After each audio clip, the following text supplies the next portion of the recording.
Hey guys, Jim here, Johnson's Home and Garden. In a few more days is that one holiday we all really love or really dread, Valentine's Day. So, you could be boring and get the same old flowers and candy, but if you really want to win the heart of someone, there's nothing better than what we're gonna make today, bacon roses. Everybody wants a bacon rose, whether they know it or not.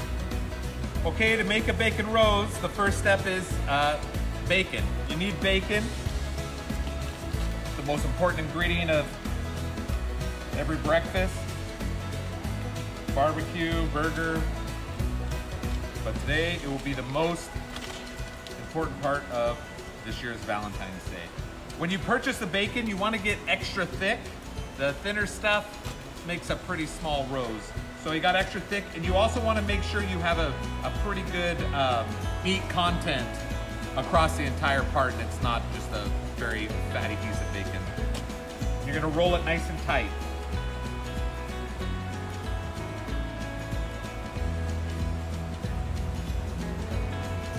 Nice and tight. Then you're gonna take a couple toothpicks. Just go all the way through. You're kind of keeping it together and kind of making a stand for it to help stay upright. Then you're gonna put it on a pan with a rack on it, just like this. And today we are going to cook these in the Traeger ironwood. It's already been preheated at 400 degrees. And it's gonna take about 55 minutes. You're gonna wanna check on it. We're gonna wanna cook the bacon crispy. All right, next what you're gonna need is to prepare the stem. I went to the local dollar store and got some artificial roses. When you get the artificial roses, there's a couple different kinds. You're gonna wanna get one that has more of a cup style on the stem underneath the petals.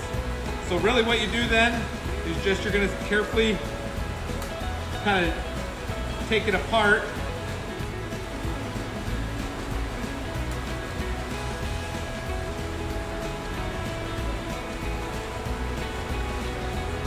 Okay, so we have that taken apart. I'm gonna have I have a couple pieces of bacon that I cooked earlier. Show you how it's done. I'm then going to, that's why it's tight, I'm gonna just feed this stem into the bacon. All right, that's it. Then if you get yourself a filler, maybe some baby's breath or something else, maybe some paper to wrap it up, you'll end up making this beautiful bouquet of salty goodness for that someone that you love this year.